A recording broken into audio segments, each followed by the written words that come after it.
Lecturas del viernes de la sexta semana de Pascua en la fiesta de San Matías Apóstol. Lectura del libro de los Hechos, capítulo 1, verso 15 en adelante. En aquellos días, Pedro se puso de pie en medio de los hermanos y dijo: Hermanos, tenía que cumplirse aquel pasaje de la Escritura en que el Espíritu Santo, por boca de David, hizo una predicción tocante a Judas, quien fue el que guió a los que apresaron a Jesús. Él era de nuestro grupo y había sido llamado a desempeñar con nosotros este ministerio. Ahora bien, en el libro de los Salmos está escrito: que su morada quede desierta y que no haya nadie quien habite en ella, que su cargo lo ocupe otro. Hace falta, por lo tanto, que uno se asocie a nosotros como testigo de la resurrección de Jesús, uno que sea de los que nos acompañaron mientras convivió con nosotros el Señor Jesús, desde que Juan bautizaba hasta el día de la ascensión. Propusieron entonces a dos, a José Barsabá, por sobrenombre el Justo, y a Matías, y se pusieron a orar de este modo: Tú, Señor, que conoce los corazones de todos, muestra a cuál de estos dos has elegido para desempeñar este ministerio y apostolado, del que Judas desertó para irse a su propio lugar. Echaron suertes, le tocó a Matías y lo asociaron a los 11 apóstoles. Palabra de Dios. Te alabamos, Señor. Salmo responsorial. Lo puso el Señor entre los jefes de su pueblo. Bendito sea el Señor, alábenlo sus siervos. Bendito sea el Señor, desde ahora y por siempre. Lo puso el Señor entre los jefes de su pueblo. Desde que sale el sol hasta su ocaso, alabado sea el nombre del Señor. Dios está sobre todas las naciones, su gloria por encima de los cielos. Lo puso el Señor entre los jefes de su pueblo. ¿Quién hay como el Señor? ¿Quién iguala al Dios nuestro, que tiene en las alturas su morada, y sin embargo, de esto bajarse digna su mirada para ver tierra y cielo? Lo puso el Señor entre los jefes de su pueblo. Él levanta del polvo al desvalido y saca al indigente del estiércol, para hacerlo sentar entre los grandes, los jefes de su pueblo. Lo puso el Señor entre los jefes de su pueblo. Lectura del Evangelio según San Juan, capítulo 15, verso 9 al 17. En aquel tiempo, Jesús dijo a sus discípulos: Como el Padre me ama, así los amo yo. Permanezcan en mi amor. Si cumplen mis mandamientos, permanecen en mi amor, lo mismo que yo cumplo los mandamientos de mi Padre y permanezco en su amor. Les he dicho esto para que mi alegría esté en ustedes y su alegría sea plena. Este es mi mandamiento, que se amen los unos a los otros como yo los he amado. Nadie tiene amor más grande a sus amigos que el que da la vida por ellos. Ustedes son mis amigos si hacen lo que yo les mando. Ya no los llamo siervos, porque el siervo no sabe lo que hace su amo. A ustedes los llamo amigos, porque les he dado a conocer todo lo que he oído a mi Padre.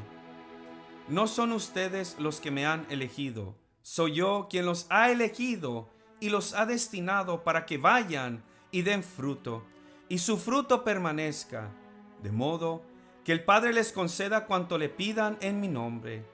Esto es lo que les mando, que se amen los unos a los otros. Palabra de Dios. Gloria a ti, Señor Jesús.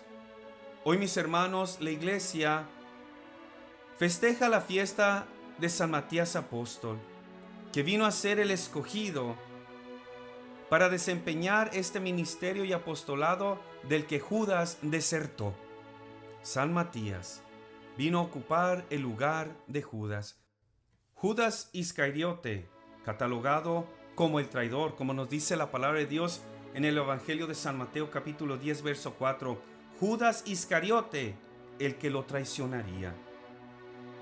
El nombre de Judas en el tiempo de Jesús era un nombre muy popular, así como hoy en día nosotros diríamos el nombre de José o el nombre de María. ¿Por qué? Porque Judas significa alabanza a Dios, alabanza a Dios o alabaré a Dios. Pero creo que hoy en día nadie se animaría a ponerle a un hijo suyo el nombre de Judas, por la connotación negativa que tiene de ser el que traicionó a Jesús. Pero Judas Iscariote, por muy traicionero que haya sido, no dejaba de ser un ser humano y tenía una conciencia. Y eso nosotros lo podemos ver en el Evangelio de San Mateo capítulo 27, verso 13 en adelante. Vemos cómo nos dice la palabra de Dios que Judas el traidor se llenó de remordimientos. Se llenó de remordimientos y exclamó: he pecado, he entregado a muerte a un inocente. Entonces, él, arrojando las monedas en el templo, se marchó y fue a ahorcarse. Después de haber traicionado a Jesús y experimentar las consecuencias del pecado a través del remordimiento, quiere redimirse a sí mismo, y es por eso que quiere regresar las monedas a los sacerdotes, pero ya no se las reciben, porque eran precio de sangre. Y Judas, en su desesperación, ¿qué hace? Va y se ahorca. En vez de correr a los pies de Cristo, humillarse y clamar misericordia y clamar perdón, va y se ahorca, se hunde en sí mismo. Y esta es una reacción que todos nosotros los hombres tenemos desde el principio. Nosotros podemos ver en el libro del Génesis capítulo 3, verso 8 en adelante, donde después de que Adán y Eva desobedecieron y comieron del fruto prohibido, nos dice la palabra de Dios: el hombre y su mujer se escondieron entre los árboles del jardín para que Yahvé Dios no los viera.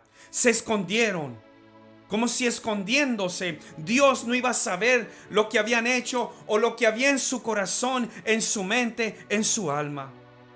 Y así nos encontramos muchos de nosotros. Así se encuentran muchos hermanos. Han cometido una falta grave, han cometido un pecado grave, han cometido un crimen, han cometido un abuso. Y es ese pecado los lleva a que se escondan, a que sientan remordimiento y que se escondan, que se alejen de Dios. Y de ahí se aprovecha el enemigo para atraparlos, para encadenarlos y decirles que ellos no tienen perdón de Dios, que son los más malditos, que son los más desgraciados, que es mejor para ellos no vivir. Como le pasó a Judas, que fue y se ahorcó. A mí me ha tocado escuchar esa frase cuando alguien dice: aquella persona no tiene perdón de Dios. O la misma persona dice: yo no tengo perdón de Dios. Esto que he hecho es imperdonable. Pero allí hay un gran error, porque nosotros estamos pensando o juzgando humanamente, cuando en realidad lo que Dios tiene para cada uno de nosotros es un gran amor y misericordia. Como nos dice la carta primera de San Juan capítulo 4 verso 8, Dios es amor. Y lo único que tiene para ti y para mí es amor y misericordia. Porque Dios no quiere la muerte del pecador, sino que viva y se convierta. En el Evangelio de San Marcos capítulo 2, verso 14 en adelante, vemos que mientras Jesús caminaba, vio a Leví, hijo de Alfeo, cobrador de impuestos, y le dijo: sígueme. Enseguida Jesús se va a la casa de Leví y se sienta a la mesa a comer con los cobradores de impuestos y pecadores. Y los maestros de la ley y los fariseos lo empiezan a criticar. Está comiendo con los pecadores, está comiendo con los cobradores de impuestos. ¿Cómo puede ser posible? ¿Que cómo puede ser posible? Porque Dios tiene misericordia. Él baja su corazón, su sacratísimo corazón, hasta la miseria del hombre. Dirás tú: ¿cómo puede ser posible de que Dios me perdone? ¿Cómo puede ser posible de que yo tenga perdón de Dios? Es posible porque Dios te ama. Es posible porque Dios me ama. Él me creó, Él me conoce, Él te conoce. Desde que estábamos siendo formados en el vientre de nuestra madre, nos conocía y nos amaba, y hoy me ama y te ama en la condición en que estás. Porque lo único que Él tiene para ti y para mí es amor y misericordia y compasión. Puede que seas un criminal en la cárcel. Puede que seas un adicto a la pornografía, al sexo desenfrenado, a la infidelidad. Puede que vivas en odio y venganza. O a lo mejor tú mismo sabes que vives una vida que no es conforme a la voluntad de Dios. Y te tengo una noticia. Dios te ama a pesar de todo. Dios me ama a pesar de todo. Aunque tu madre y tu padre te abandonaran, yo no te abandonaré y nunca te olvidaré. Yo tengo tu nombre tatuado en la palma de mi mano, dice nuestro Señor, que te ama. No vivas en la desesperación, no vivas en la desesperanza, no vivas en la angustia por tu pecado, por tu error, por tu abuso, por tu engaño. Antes bien, acércate a Cristo, tírate a los pies de Cristo, haz un acto verdadero de contrición y acércate al santo sacramento de la confesión en tu parroquia. Busca el perdón de Dios. No dejes que el enemigo te atrape entre sus redes, así como lo hizo con Judas, que se desesperó y su única solución fue ahorcarse. No, hermano, hermana, tu solución está en la cruz. Tu solución está crucificado. Tu solución entregó hasta la última gota de sangre por ti. Jesucristo es la solución. Tu solución, mi solución. El único pecado que Dios no puede perdonar es aquel que no se reconoce. Pero si tú y yo reconocemos nuestro pecado, reconocemos nuestra falta, nos arrepentimos y nos volvemos a Dios, Él está dispuesto a perdonarnos. Aunque hayas sido tú partícipe de algún aborto, aunque tengas tendencias homosexuales. El otro día yo escuchaba que la iglesia marginaba a los homosexuales, lo cual no es cierto. En el Catecismo de la Iglesia, párrafos 23-58, dice: un número apreciable de hombres y mujeres presentan tendencias homosexuales instintivas, no eligen su condición homosexual. Esta constituye para la mayoría de ellos una auténtica prueba. Deben ser acogidos con respeto, compasión y delicadeza. Se evitará respecto a ellos todo signo de discriminación injusta. Estas personas están llamadas a realizar la voluntad de Dios en su vida. Y si son cristianas, a unir al sacrificio de la cruz del Señor las dificultades que puedan encontrar a causa de su condición. Y sí es cierto, hermanos, Dios detesta el pecado, pero ama al pecador. ¿Por qué? Porque somos criaturas de Él muy amadas. Hermano, hermana, nuevamente, no hay pecado tan grande que Dios no pueda perdonar. Y si tú crees que tu pecado es imperdonable, escucha las palabras de Jesucristo, tu Señor, tu Salvador, tu Redentor, clavado en la cruz, que ora al Padre y le dice: Padre, perdónalos, porque no saben lo que hacen. Eso es lo que Cristo pide para ti y para mí al Padre: el perdón y la misericordia. Mira la cruz, dice ese canto. Mira la cruz. Esa es mi más grande prueba. Nadie te ama como yo. Como nos dice el Evangelio de hoy, nadie tiene amor más grande a sus amigos que el que da la vida por ellos. Y Jesús dio la vida por ti, dio la vida por mí. Abracémonos a la cruz. Clamemos misericordia al Señor, y el Señor tendrá misericordia de nosotros. Madre María Santísima, Reina del cielo, Reina de los ángeles, Reina de la pureza, intercede por nosotros, tus hijos, que acudimos a ti. Santo Espíritu de Dios, ven con tu luz que disipa toda tiniebla. Ven a iluminar nuestra mente, nuestro corazón. Ven a dar testimonio del amor y misericordia de Cristo en nuestras vidas. Danos esa contrición y dolor por el pecado.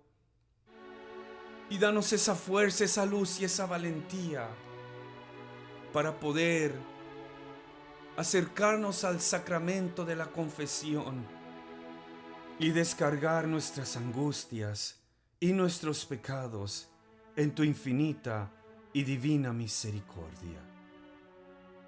Gracias, Señor. Gracias por tu amor, gracias por tu bondad, gracias por tu misericordia, gracias por tu compasión. Hermano, hermana, si esta pequeña reflexión ha sido de bendición para ti, compártela con un ser querido, con un familiar, un amigo. Compártela con algún troquero, trailero, chofer. Diles que un coleguita de ellos está haciendo estas reflexiones, que ojalá les sea de mucha bendición. No se olviden de suscribirse al canal, de darnos un like con el dedo pulgar hacia arriba y prender la campanita de notificación para que tengan aviso de cuando subamos los videos a YouTube. Que el Señor les bendiga grandemente, que nuestro Señor Jesucristo los cubra con su sangre preciosa. Nuestra Madre María Santísima los cobije bajo su santo manto y su castísimo esposo San José, protector de la Sagrada Familia, los proteja a ustedes y a todas sus familias en esos brazos de amor y compasión. El Señor les ama grandemente y nosotros también. En el amor de Jesús, María y José, se despide de ustedes su hermano en Cristo, Ramiro Equigua. Bendiciones y que tengan un bonito día.